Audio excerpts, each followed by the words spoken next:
你好，我是来自广东佛山顺德区大良镇的一个学员，我叫潘丽云，今年是62岁了，参加辟谷5年多了，我第一期辟谷就辟了27天。原来辟谷之前主要是肥胖，我很矮，才1.5米多一点点，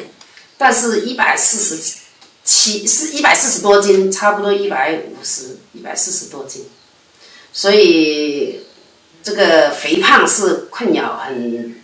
就是精神各方面都困扰很大的，都做什么事也不方便，也担心有什么，你知道吗？现在都是肥胖引起很多的病痛，是吧？所以我首先一个是减肥了，减肥，在一个身体上就是咳嗽，咳了应该是10几20年了，经常这样咳。去检查，他就说那个气管扩张吧，应该是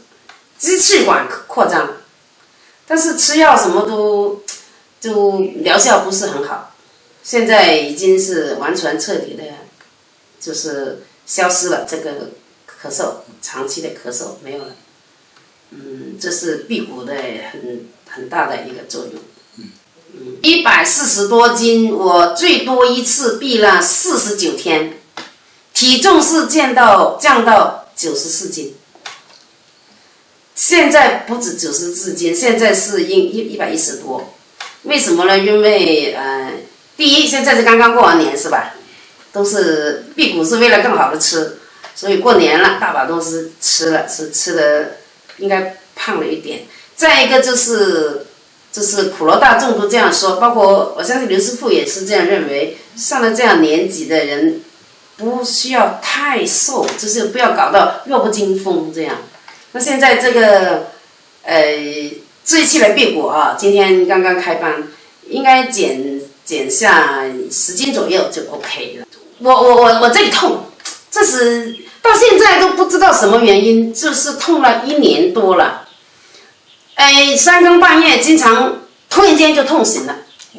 经常都是突然间就痛醒的。然后我就去，你知道我们退休的人交几百块钱就可以去住1个礼拜，就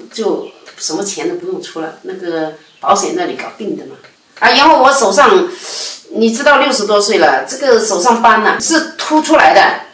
一粒这样你压过去是一粒，就是扎手的啊。现在没有了，都沉下去了，就你们讲普通话怎么讲我不知道，反正就已经少不到一粒了，但是可能印记还有一点点，这没有扎手的，是这样的。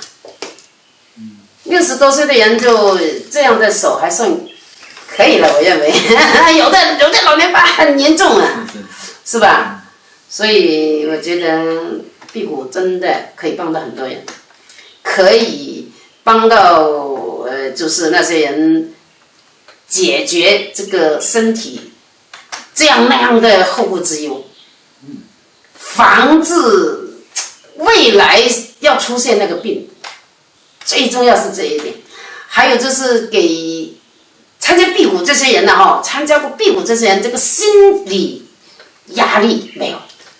不用说担心以后有什么事什么病。我们参加辟谷这些人没有这个顾虑，为什么？因为我们吃下去可以排掉。在我们中国来说，作为养生的方法是最好的，我认为是最好的一个养生方法。当然了，见仁见智，有的说可能他们那个最好，但是我们辟谷的人是觉得我们辟谷的养生方法是最好的，它没有任何的副作用。